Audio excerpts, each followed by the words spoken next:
आज मिसळवरती पत्रकार परिषद हा एक वेगळा संकल्प आम्ही या ठिकाणी घेतलेला आहे आणि मालकांनी आम्हाला मदत केली कारण एकाच वेळेला सगळ्यांना एकत्रपणे बसून मिसळ खाऊ घातली त्याबद्दल मी मालकांचा धन्यवाद देतो। आजची पत्रकार परिषद ही आम्ही अण्णासाहेब पाटील आर्थिक विकास महामंडळ आणि दुसरा एक महत्त्वाचा विषय आहे की तो सामाजिक चळवळीतला एक विषय आहे। अशा दोन विषयावरती पत्रकार परिषद आहे। आपल्याला कल्पना आहे की राज्यामध्ये मराठा क्रांती मोर्चाचे अनुसरून त्यावेळचे तत्कालीन मुख्यमंत्र्यांनी काही मराठा समाजासाठी काही चांगले निर्णय घेतले आणि त्यामध्ये अण्णासाहेब पाटील आर्थिक विकास महामंडळाची पुनर्रचना केली। या महामंडळाच्या माध्यमातून महाराष्ट्रामध्ये आज आम्ही 1 लाख मराठा उद्योजकाचा आकडा पार केलेला असून महाराष्ट्रामध्ये 10,000 पेक्षा जास्त कोटीचं कर्ज वाटप राष्ट्रीयकृत सहकारी बँका आणि NBFC अशा बँकेंनी त्या ठिकाणी दिलेला आहे।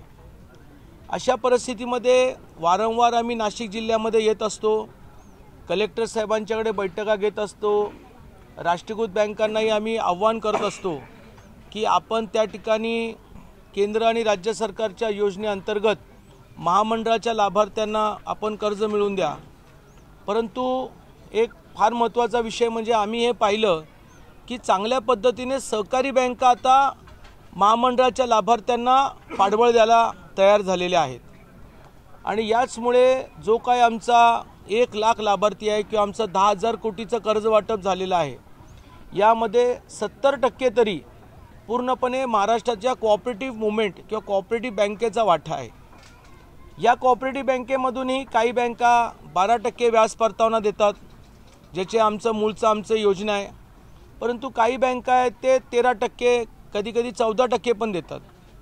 कालचा जो दौरा माझा नाशिक शहरामध्ये होता त्याचा मागचा उद्दिष्ट काय होता की ज्या बँका 12% पेक्षा जास्त व्याजदर लावतात त्यांनी 12% लावावेत।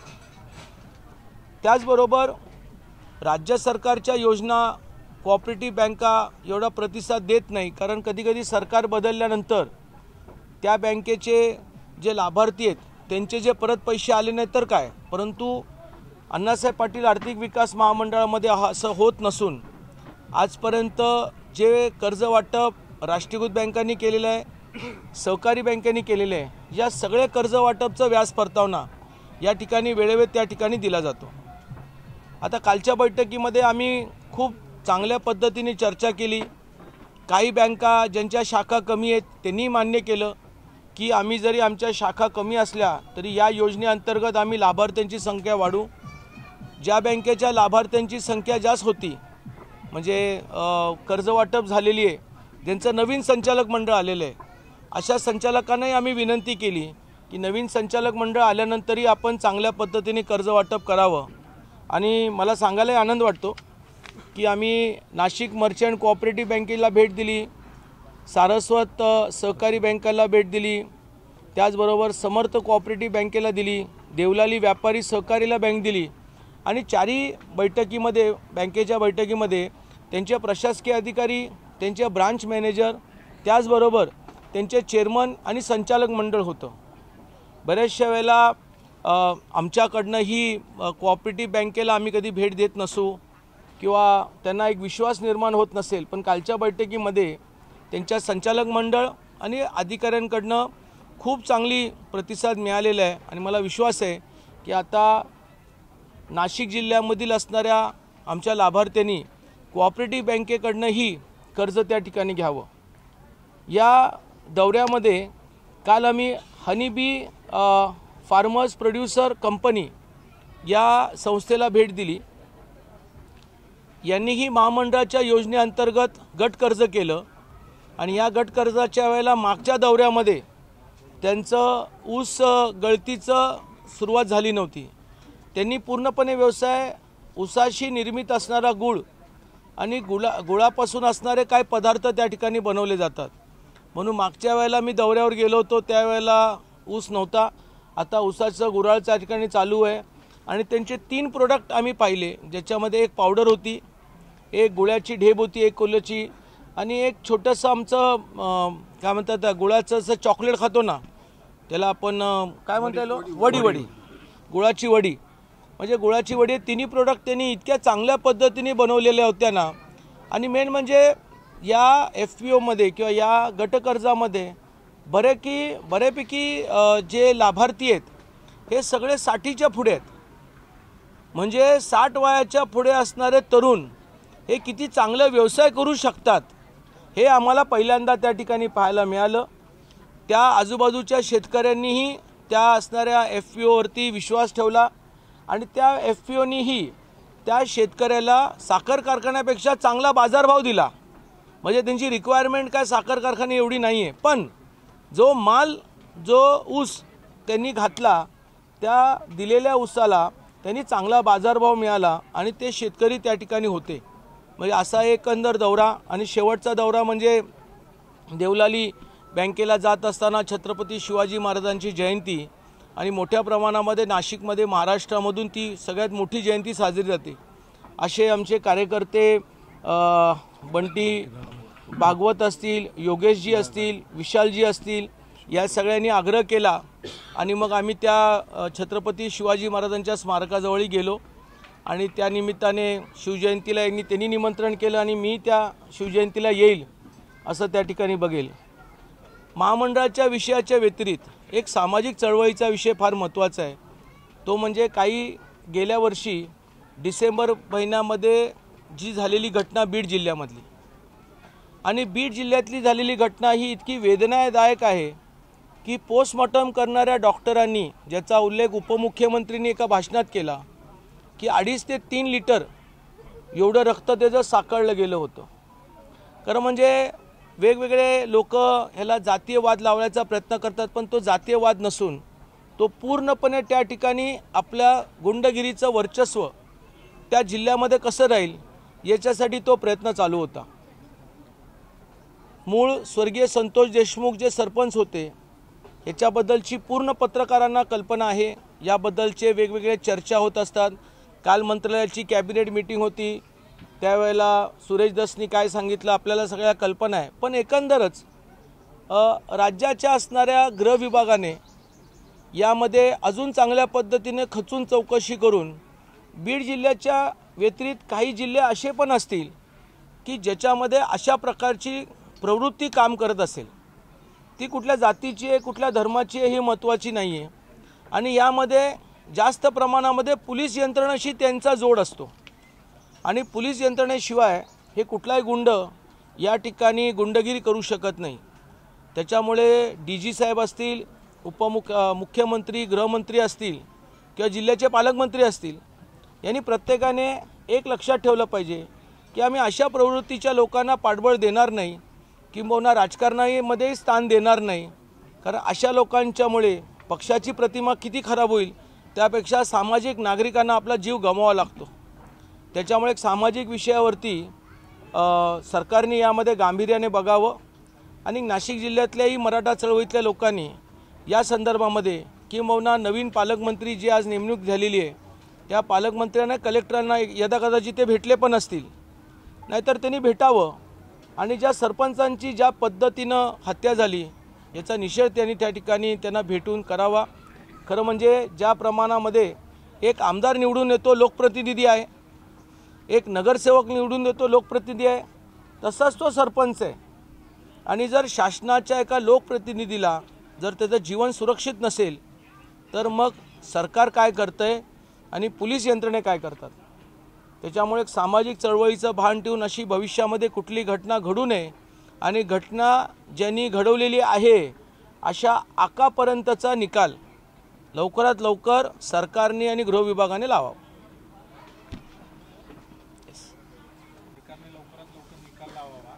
धनंजय मुंडेंवर सातत्याने त्यांच्या राजीनाम्याची मागणी होती, नैतिकतेच्या आधारावर ती मागणी केली जाते, मात्र मुंडे अजूनही काही राजीनामा द्यायला तयार नाही आहे. विशेषतः अजित पवार किंवा मुख्यमंत्र्यांनी देखील त्यांना तशा संदर्भात काही सूचना किंवा अजून खरं म्हणजे धनंजय मुंडेंचा राजीनामा व्हावा हे मी स्टेटमेंट केलेलं आहे, मी त्याची मागणी केलेली आहे.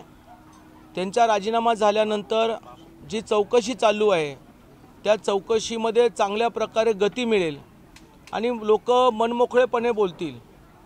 धनंजय मुंडेंचा राजीनाम्याचं दुसरं कारण असं आहे की त्यांचे ते मित्र आहेत.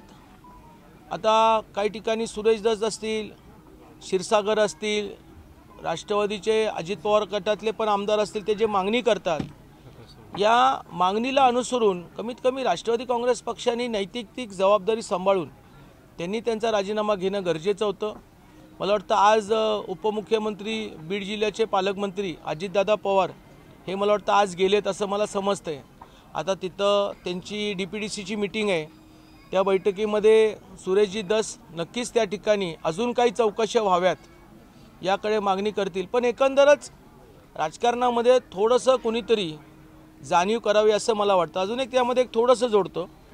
मला जी माहिती मिळाली की राज्याचे माजी मुख्यमंत्री स्वर्गीय शिवाजीराव पाटील निलंगेकर यांनी एकेकाळामध्ये स्वतःच्या मुलीचं मार्कलिस्टमध्ये मार्क वाढवल्याबद्दल त्यांना राजीनामा द्यावा लागला. माजी मुख्यमंत्री, माजी गृहमंत्री स्वर्गीय RR पाटील ज्यावेळेला मुंबईमध्ये हल्ला झाला त्यावेळेला एका चुकीच्या वक्तव्यावरती त्यांनी नैतिक जबाबदारी समजून ताबडतोब राजीनामा दिला. त्यानंतर स्वर्गीय विलासराव देशमुख, माजी मुख्यमंत्री यांनीही त्या ठिकाणी आपल्या पदाचा राजीनामा दिला. त्याचबरोबर खडसे साहेब, म्हणजे खडसे साहेबांचंही मंत्रिमंडळ असताना त्यांच्याही कुठल्या तरी जमिनीच्या विषयावरती कुणाच्या तरी फोन कॉलवरती त्यांनी राजीनामा दिला. म्हणजे इतका मोठ्या दूरदृष्टीच्या असणाऱ्या नेत्यांनी त्या ठिकाणी पदाचा राजीनामा दिला आहे. आणि खुद्द धनंजय मुंडे आणि वाल्मिक कराड यांचे सगळे दागेदोरे कधीतरी दमानियाताई, कधीतरी आमचे सुरेश दस किंवा वेगवेगळे संघटनेचे चळवळीतील लोक मांडतात, तरीही गडी राजीनामा देत नाही आणि उपमुख्यमंत्री राजीनामा घेत नाही, हे योग्य नाही. दिला पाहिजे. दबाव टाकायची गरजच नाही आहे. त्यांनी नैतिक जबाबदारी समजून राजीनामा दिला पाहिजे. असं म्हणतायत की मुख्यमंत्री आणि उपमुख्यमंत्री या सगळ्या संदर्भात चौकशी करतायत. जोपर्यंत माझ्यावरती कुठलेही आरोप सिद्ध झालेले नाही तोपर्यंत मी राजीनामा का देऊ, म्हणजे ते मुख्यमंत्री यांवरती हे ढकलतायत. आता ढकलायची काय गरजच नाही आहे. आणि बघायला गेलं तर आजचं सरकार हे सुरक्षित आहे. त्याच्यामुळे कुठेतरी अल्पभूमतामध्ये सरकार आहे म्हणून ते दबले गेलेले असं नाही आहे. फक्त जर काय म्हणतात त्याला धनंजय मुंडेंनी ज्यांचं स्टेटमेंट आहे मग तेवढी वाट बघायची का आपण. त्याच्यामुळे त्यांनी थोडा जबाबदारी सांभाळून त्यांनी जर पदापासून मुक्त झाले आणि निकाल आला की लगेच शपथविधी घ्या ना. तुम्ही 12 वाजता शपथविधी घेऊ शकता, सकाळी पहाटे घेऊ शकता, दुपारी घेऊ शकता. तुमच्यासाठी विशेष शपथविधी कधी होऊ शकते. धनंजय मुंडे हे मुख्यमंत्री आणि उपमुख्यमंत्री अजित पवार आणि देवेंद्र फडणवीस यांच्या अधिक जवळचे आहेत, त्यामुळे त्यांचा राजीनामा होत नाही. बघा, धनंजय मुंडेंची पार्श्वभूमिका, राजकीय भूमिका ते भारतीय जनता पक्ष, युवा मोर्चा, शरद पवार साहेबांचे विश्वासू, अजितदादांचे निकटवर्गीय. पण मी एक म्हणेल की ह्या सगळे जरी खरं असलं तरी नैतिक जबाबदारी महत्त्वाची आहे ना. ज्या पद्धतीनं वाल्मिक कराडांच्या सांगण्यावरून जे काही घडलं गेलेलं आहे किंवा ज्यांच्या व्हिडिओ कॉलमध्ये घडलेलं आहे, वाल्मिक कराड त्यांचे मित्र आहेत आणि त्यांच्यावर आता पार्टनरशिप दमानियाताईंनी सांगितलं की कुठल्या कुठल्या ठिकाणी त्यांच्या धर्मपत्नी, म्हणजे असे काही पार्टनरशिप आता हळूहळू पेपर बाहेर येतील. एवढं क्लिअर झाल्यानंतरही कसं थांबायचं ते त्यांनी ठरवायचं. बीडमध्ये जो पहिला मोर्चा होता त्या मोर्चामध्ये तुम्ही होते, सुरेश होते, सगळेच होते. 1.5 महिना उलटून गेला, 1.5 महिना त्या मोर्चाला, आणि तेव्हाही तुम्ही तीच मागणी केली होती का धनंजय मुंडेंचा राजीनामा. बरोबर.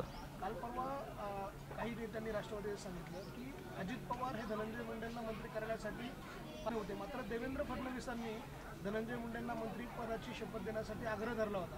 त्यामुळे प्रश्न तुम्हालाच आहे की देवेंद्र फडणवीस हे तुमचेही नेते आहेत, तुम्ही देवेंद्र फडणवीसांना सांगत का नाही की धनंजय मुंडेंचा राजीनामा घ्या. कारण आता धनंजय मुंडेंचा राजीनामाचा जो विषय आहे तो अजित पवारांपर्यंत राहिला नाही, त्याचा निर्णय घेण्याचे सगळे अधिकार जे आहेत ते देवेंद्र फडणवीसांकडे आहे. बघा, असं आहे की 3 पक्षाचं सरकार आहे आणि एखाद्या पक्षाच्या मंत्र्यांकडनं जर अशा प्रकारचे आरोप किंवा काही चुका घडल्या असतील तर तो त्या पक्षाच्या नेत्याची जबाबदारी आहे. आता राष्ट्रवादी काँग्रेस अजितदादा पवारांच्या गटाचे प्रमुख अजितदादा पवार आहेत, त्यांच्या मंत्रिमंडळातला पक्षाचा तो मंत्री आहे. त्याच्यामुळे अजित पवारांनी जर ते सूचना मुख्यमंत्र्यांना जर दिल्या तर विषय संपला.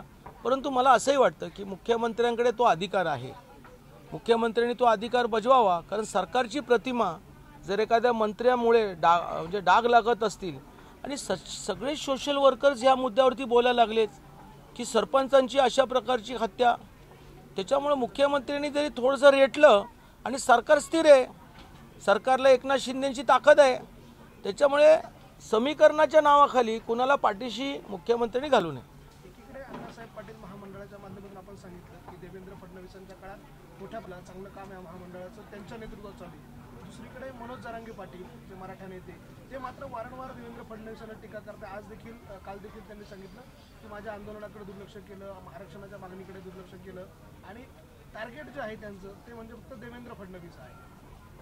आता बघा, वैयक्तिक ते टार्गेट करतात हा त्यांचा विषय, परंतु ॲज अ राज्याचे मुख्यमंत्री म्हणून महाराष्ट्रामध्ये इतके मुख्यमंत्री झाल्यानंतरही कधी मराठा समाजासाठी कमिटी झाली नाही आणि त्या कमिटीचा रिपोर्ट मराठा समाजाच्या बाजूने आजपर्यंत आला नाही किंवा येऊ दिला नाही, ही वस्तुस्थिती आहे.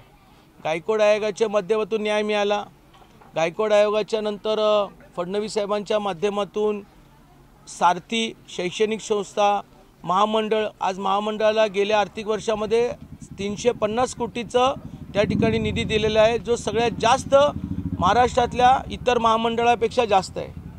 अशा परिस्थितीमध्ये आता वारंवार मनोज जरांगे बोलत असतील तर त्यांना त्यांचा लक लाभो. पण आमच्या पद्धतीनं आम्हाला ज्या सूचना आलेल्या आहेत, आम्हाला जे पाठबळ दिलेलं आहे समाजाचं काम करायला, त्या पद्धतीने आम्ही चोखपणे करतोय. उद्योजक निर्माण करतोय, जिथे बँका अडचणी करतात त्यांना भेटतोय, मार्ग काढतोय. पण मराठा समाजाला देवेंद्र फडणवीस साहेब असतील, आदरणीय एकनाथ शिंदे साहेबांनी प्रचंड न्याय दिलेला आहे आणि भविष्यामध्ये त्याची वाढ होईल अशी मला विश्वास आहे. आता कालच सोडलं ना त्यांनी,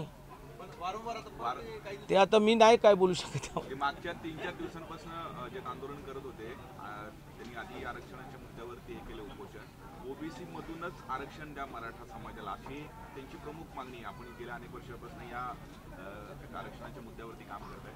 ही मागणी पूर्ण करू शकते सरकार असं वाटतं आपल्याला? बघा, निजामांच्या काळामध्ये मराठवाडा हा निजामांच्या काळात होता आणि म्हणून निजामांच्या काळामध्ये मराठा समाज त्यावेळेला ह्याच्यामध्ये होता, रिझर्वेशन कॅटेगरीमध्ये होता. मराठवाडा ज्यावेळेला महाराष्ट्रामध्ये विलीन झाला त्यावेळेला सगळ्या समाजाला न्याय मिळालं, पण मराठा समाजाला न्याय मिळालं नाही. ही मागणी किशोरभाऊ चव्हाण, एक मराठा चळवळीच्या नेत्यांनी मागणी केली होती. आणि ती मागणी कधी केली?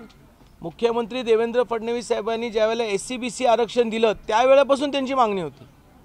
त्याच्यामुळे त्यांचा याच्यामध्ये खूप रिसर्च केलेला आहे आणि मग फडणवीस साहेबांनी, एकनाथ शिंदे साहेबांनी माहिती घेतली, त्यांनी सगळे पुरावे दिले आणि ज्यांच्या नोंदी घावल्यात त्यांना दिलेलं आहे.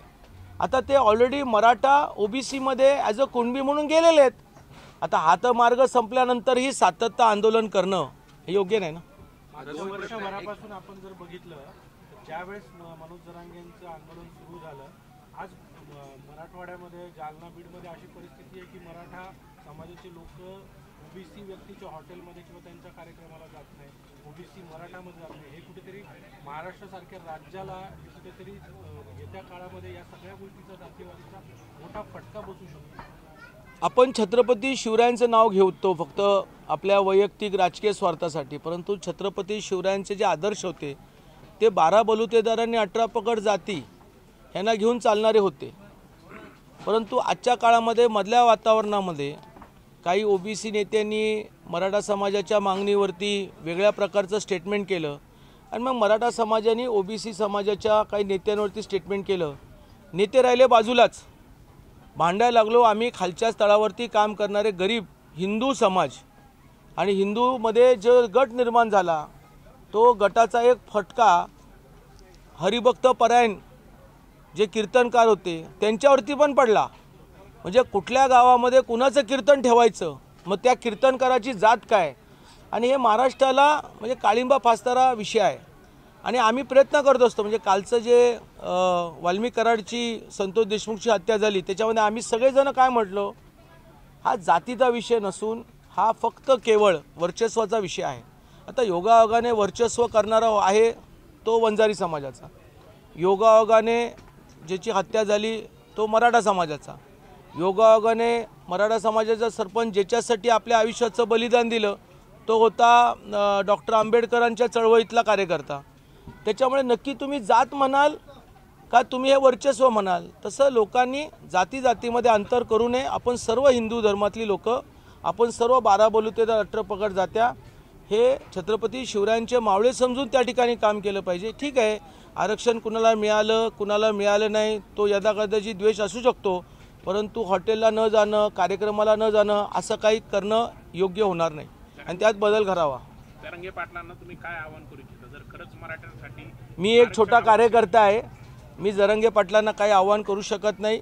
मला जी जबाबदारी दिल्यामुळे उलट जरांगे पाटील ज्या गावात आंदोलन करतात तिथेच अण्णासाहेब पाटील आर्थिक विकास महामंडळाचे लाभार्थी आहेत आणि त्यांना आम्ही लाभ देतो, त्यांना व्याज परतावा देतो आणि ते व्यवसाय करतात। याच्यापेक्षा चांगलं उदाहरण म्हणजे त्यांनी देवेंद्र फडणवीस साहेबांच्या बोलत असताना तुम्ही ज्या गावात आंदोलन करता त्या गावामध्येच महामंडळाचा लाभार्थी आहे।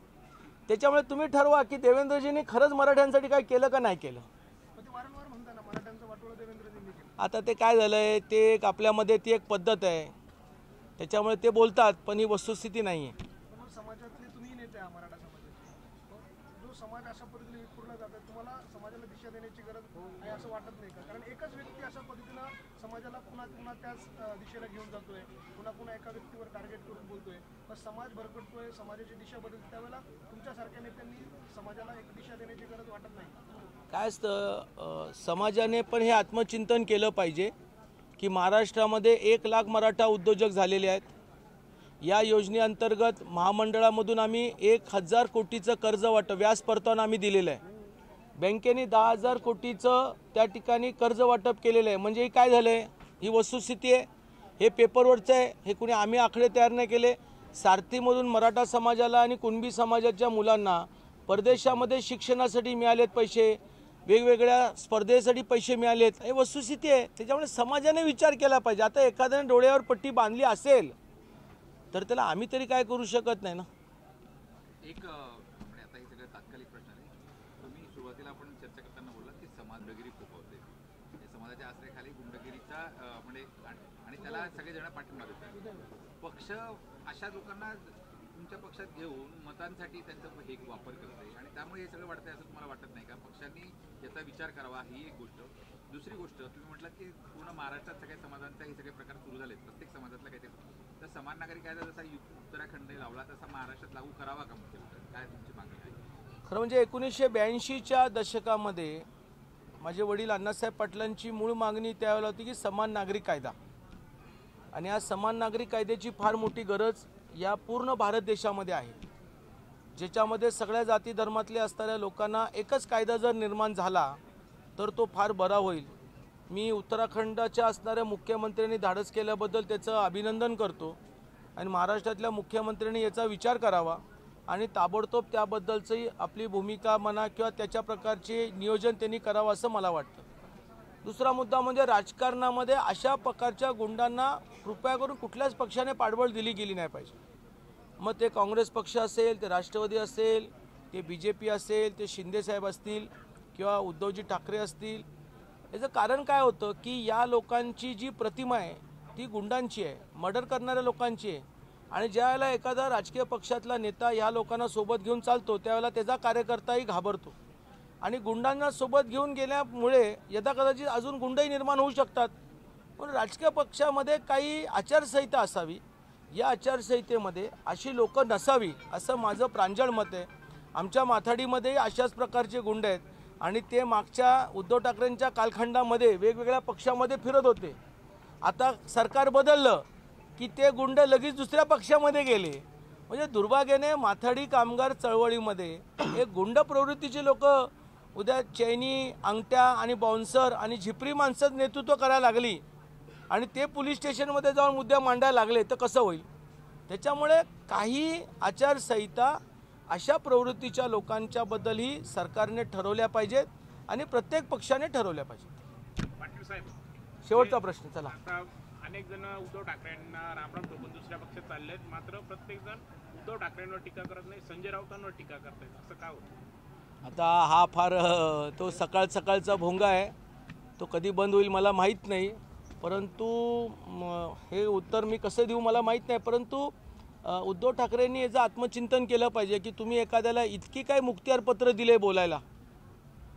म्हणजे जर एखाद्या व्यक्ती सातत्याने तुमच्याबद्दल नाही पण तुमच्या नियुक्त केलेल्या प्रवक्त्याबद्दल बोलतात त्यावेळेला त्यांनी हा विचार केला पाहिजे आणि जर त्यांनी विचार केला नाही तर मग बरीचशी लोक हळूहळू तिकडनं निघून जातील आणि मग ते कसे चालवतील ते ठरवतील पक्ष.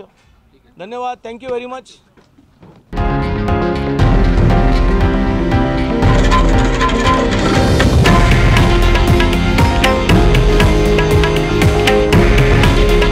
हे आहे देशातील नंबर 1 न्यूज नेटवर्क आणि आपण पाहत आहात TV9 मराठी. काळजी तुमची, हित महाराष्ट्राचं.